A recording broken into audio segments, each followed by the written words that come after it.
Have you ever felt that people remember you only when they need something?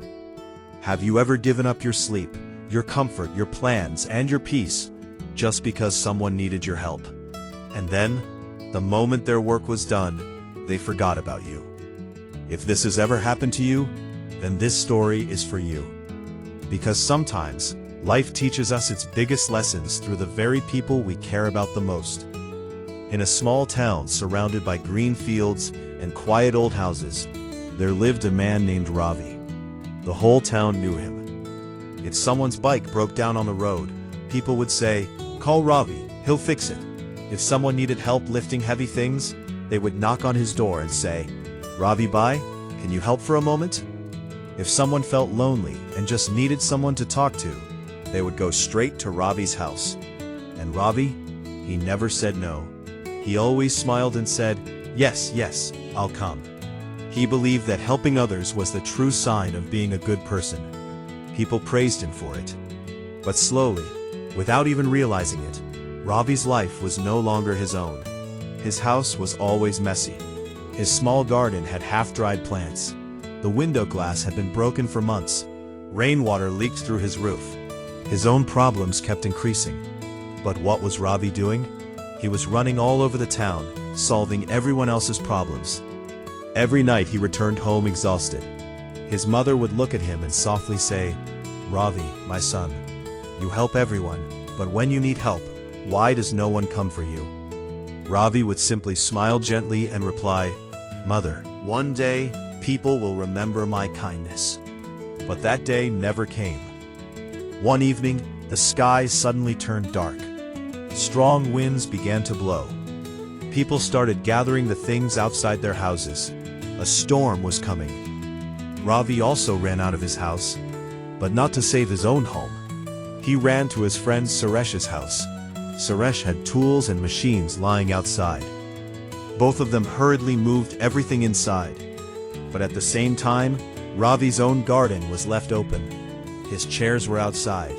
His plants were exposed. Wooden boxes were scattered. And then, the storm arrived. Heavy rain started pouring. The wind began to throw everything around. When Ravi finally returned home, his garden was completely destroyed.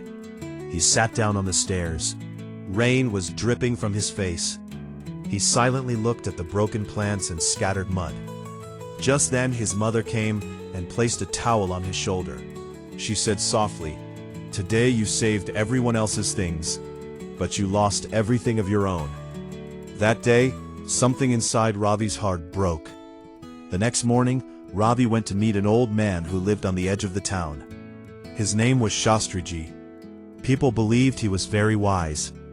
Ravi sat beside him and said, "Shastriji, I don't understand something. I help everyone, yet why do I feel so empty inside?" Shastriji pointed toward a river flowing nearby. "It gives water to the trees. It gives water to animals. It gives water to the fields.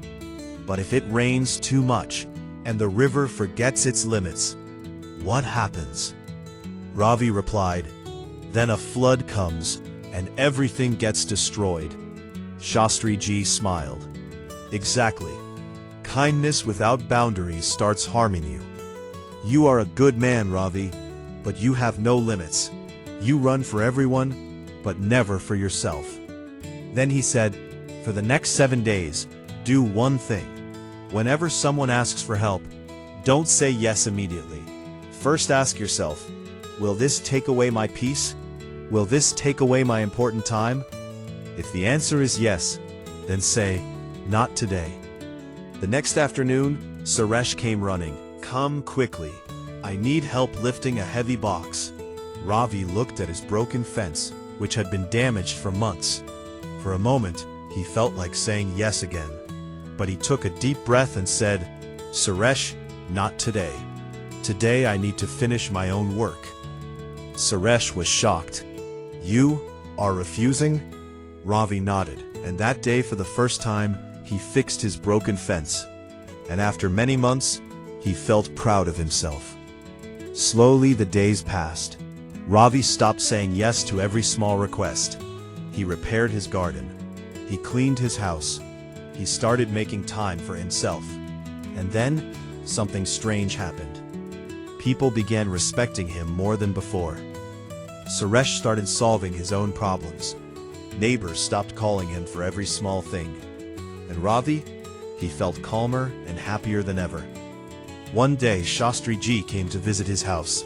He saw the clean garden, the green plants, and the peace on Ravi's face. Smiling, he asked, "So Ravi, when you stopped saying yes to everyone, did the world fall apart?" Ravi smiled and replied, "No, Shastri Ji. Actually, my world started being built from that day." Shastri Ji said, "When you stop saying yes to everyone, for the first time you start saying yes to yourself. And my friend, if you are trying to make everyone happy and losing yourself in the process, remember this. Saying no is not selfish. It is strength. Because your peace, your time, and your heart are very precious. And the world will respect you only when you start respecting yourself."